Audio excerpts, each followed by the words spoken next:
বিদ্যালয়ে কুক কাম হেল্পারদের নিয়ে জেলা ভিত্তিক রান্না প্রতিযোগিতার আয়োজন করা হচ্ছে। ধলাই জেলা শিক্ষা দপ্তরেও এই আয়োজন করা হয়েছে, যেখানে জেলা শিক্ষা আধিকারিকদের উদ্যোগে বিদ্যালয়ের ভোজন মাতাদের নিয়ে এই ধলাই জেলা ভিত্তিক রান্না প্রতিযোগিতা অনুষ্ঠিত। শুক্রবার আমবাসা কুলাই কলোনি উচ্চ বিদ্যালয়ে চারা গাছে জল সিঞ্চনের মধ্য দিয়ে জেলা ভিত্তিক রান্না প্রতিযোগিতার উদ্বোধন করে আমবাসা পৌর পরিষদের চেয়ারপারসন প্রতিমা মালাকার। উপস্থিত ছিলেন ধলাই জেলা শিক্ষা অধিকর্তা মধুসূদন দেববর্মা, আমবাসা পৌর পরিষদের সদস্য এবং অন্যান্য আধিকারিকরা।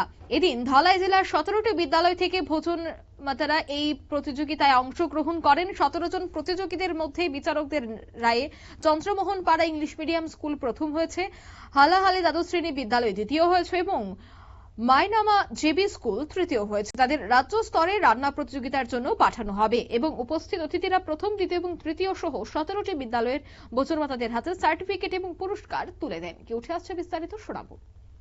আমরা 9 তারিখ ধলাই জেলা ভিত্তিক কুকিং কম্পিটিশন অনুষ্ঠিত হয়েছে।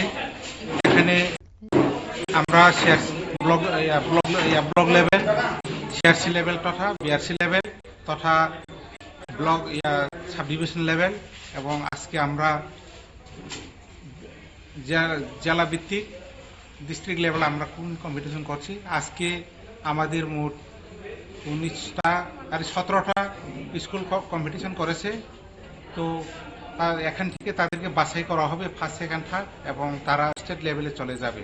তো আজকে যারা এখানে ফার্স্ট, সেকেন্ড, থার্ড হয়েছে তাদেরকে আগামী দিনে আমাদের রাজ্যস্তরীয় যে কুকিং কম্পিটিশন আরম্ভ হবে সেখানে ওনাদেরকে পাঠানো হবে। তো আপনারা শুনলেন তাদের এই বক্তব্য। এক সাক্ষাৎকারে জেলা শিক্ষা অধিকর্তা মধুসূদন দেববর্মা বলেন যে ব্লক ভিত্তিক, মহকুমা ভিত্তিক হয়ে তারা আজ জেলা ভিত্তিক রান্নার প্রতিযোগিতায় অংশ নিতে এসেছে। তাদের মধ্য থেকে 3 জনকে রাজ্যভিত্তিক প্রতিযোগিতায় পাঠানো হবে। তিনি আশা ব্যক্ত করেন রাজ্যভিত্তিক প্রতিযোগিতায় রান্নার গুণগত মান বজায় রেখে ধলাই জেলা হয়ে পুরস্কার নিয়ে আসবে তারা। নিয়ে নিচ্ছি ছোট একটি বিজ্ঞাপন বিরতি, সঙ্গে থাকুন।